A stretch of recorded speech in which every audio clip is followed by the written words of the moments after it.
శ్రీరామ జయం. ఆచార్య కీర్తిశేషులు స్వర్గీయ బిరుదురాజు రామరాజు గారు ఆంధ్రయోగులు అనే ఒక గ్రంథాన్ని 2 సంపుటాలలో మనకు అందించి ఉన్నారు. ఒక్కొక్క యోగి ఒక్కొక్క యోగిని గురించి 2 పేజీలు 3 పేజీలు అనుకున్నా కూడా ఈ 2 ఉద్గ్రంథాలు సుమారుగా 2000 పేజీల ప్రమాణం కలవి. ఆంధ్రయోగులు వందలాది మంది.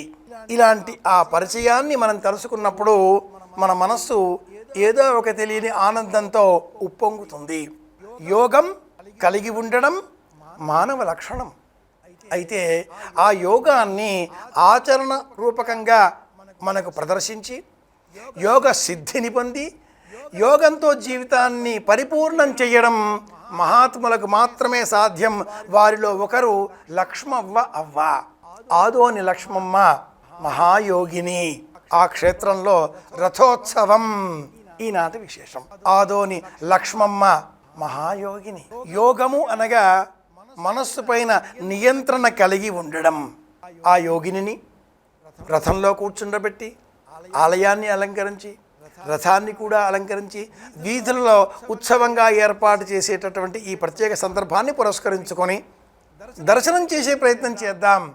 మనం కూడా మనలో మనం ఏమున్నదా, ఆ మనలో మనం అనే భావనలో ఉన్న నేను అనే శబ్దం ఏదైనా ఉన్నదా అన్వేషించే ప్రయత్నం చేద్దాం. నేను తెలుసుకుంటే ఎవరైనా యోగం గురించినటువంటి జ్ఞానం పెంచుకున్న వాళ్ళే అవుతారు. అహం తొలగితే అనుగ్రహం లభిస్తుంది అనే వాక్యంలో ఉండే అంతరార్థాన్ని అవగతం చేసుకున్న వారే అవుతారు. నేను అన్న శబ్దం అహానికి ప్రతీక, ఆత్మాభిమానానికి పరాకాష్ట.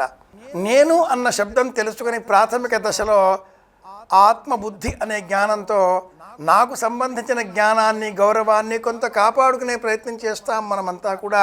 అది భౌతికమైన చర్య.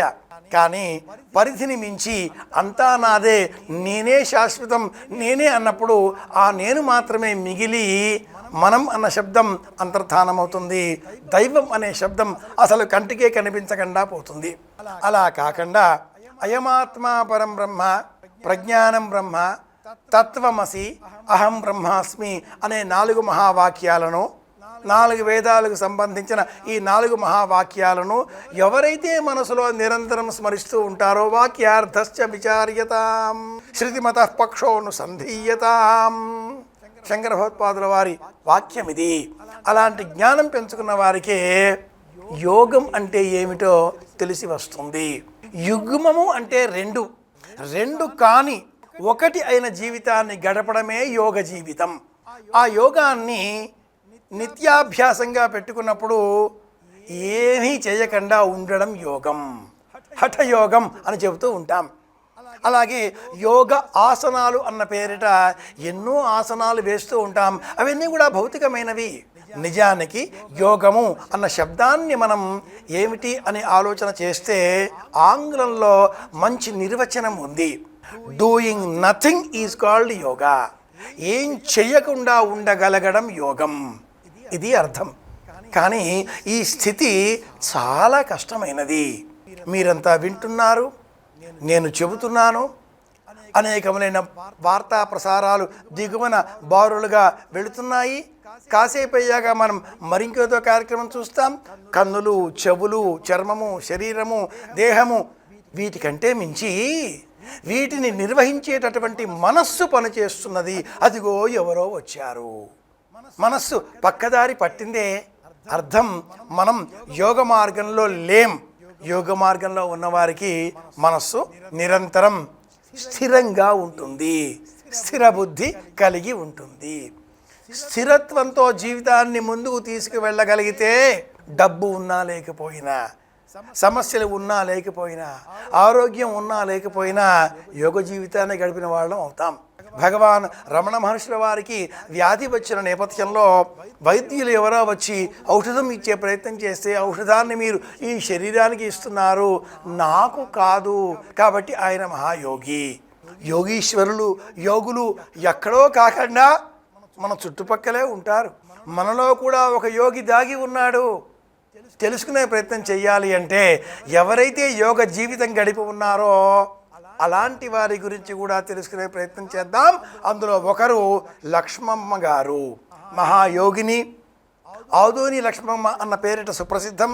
అటువంటి ఆ దివ్యక్షేత్రంలో రథోత్సవం ఈనాటి విశేషం కనుక యోగం అంటే ఏమిటో తెలుసుకునే ప్రయత్నం చేద్దాం. అతడికి ఏదో యోగం పట్టింది అని కూడా మనవారు అంటూ ఉంటారు. బాగా ధనం కలిసి వస్తే ఏదో యోగం పట్టింది, అలా కాకుండా ఇంకా ఏదో శని పట్టినట్లుగా, దరిద్ర గ్రహం పట్టినట్లుగా కూడా, దిగులుతో బాధతో కూడా ఉంటే కూడా అంటారు ఏదో యోగం పట్టింది కాబట్టి ఇలా గ్రహయోగం బాగోలేదు, యోగము పట్టడము.